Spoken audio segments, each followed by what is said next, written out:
Tired of dealing with annoying flies, fruit flies, and gnats in your home?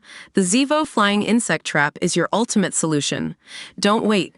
Check out the link in the video description now to get your Zevo Flying Insect Trap on Amazon and enjoy a bug-free home today. The family of an 82-year-old woman are demanding answers after she was pronounced dead at a New York nursing home, but then found to be breathing 2 hours later at the funeral home to which she had been transported. Janet Balducci was thought to have died mid-morning on February 4, 2023 at the Water's Edge Rehab and Nursing Center in Port Jefferson on New York's Long Island. Balducci's body was then driven from the nursing home to Casimir Funeral Home in nearby Miller Place, some 6 miles away, to be embalmed.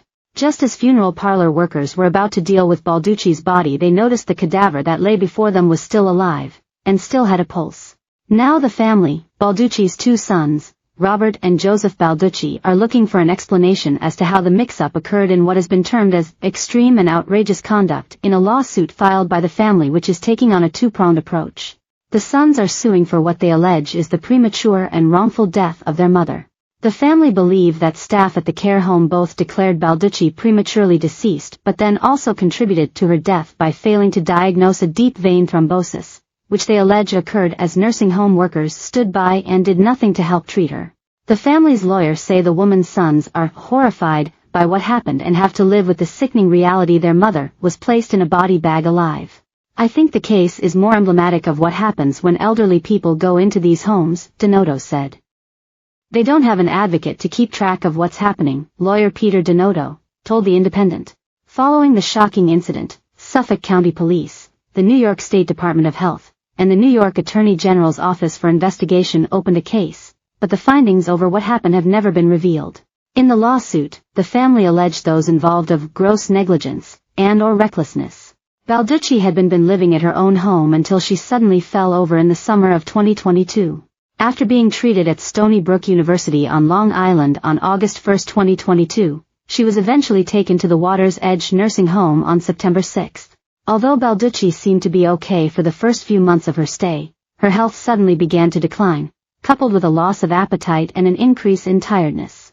It was late on February 3, 2023 at 11:52 p.m. that a nurse practitioner at the home suddenly declared the woman to be unresponsive. Although she survived the night, by 7:30 a.m. on February 4, the next morning, Balducci was described as being in bed and comfortable.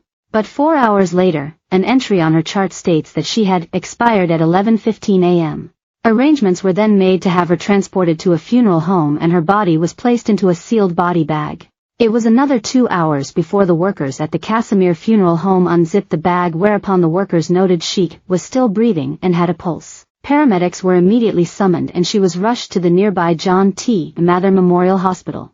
When Balducci arrived at the hospital, she was noted to be unresponsive and placed on palliative care and held on until 5:20 a.m. on February 5, 2023.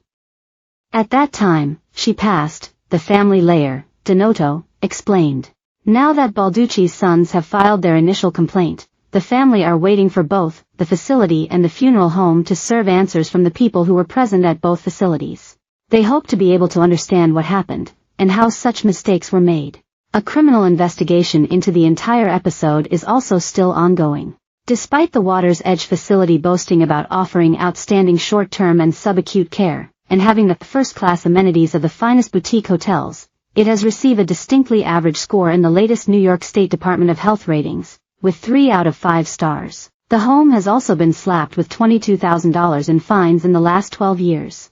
There have been a series of incidents, including one in which a patient was left out in the hot sun for over an hour, leading to dehydration and heat exhaustion, a second in which a patient fell onto the floor of their room, and a third in which a patient's bed sores were left untreated.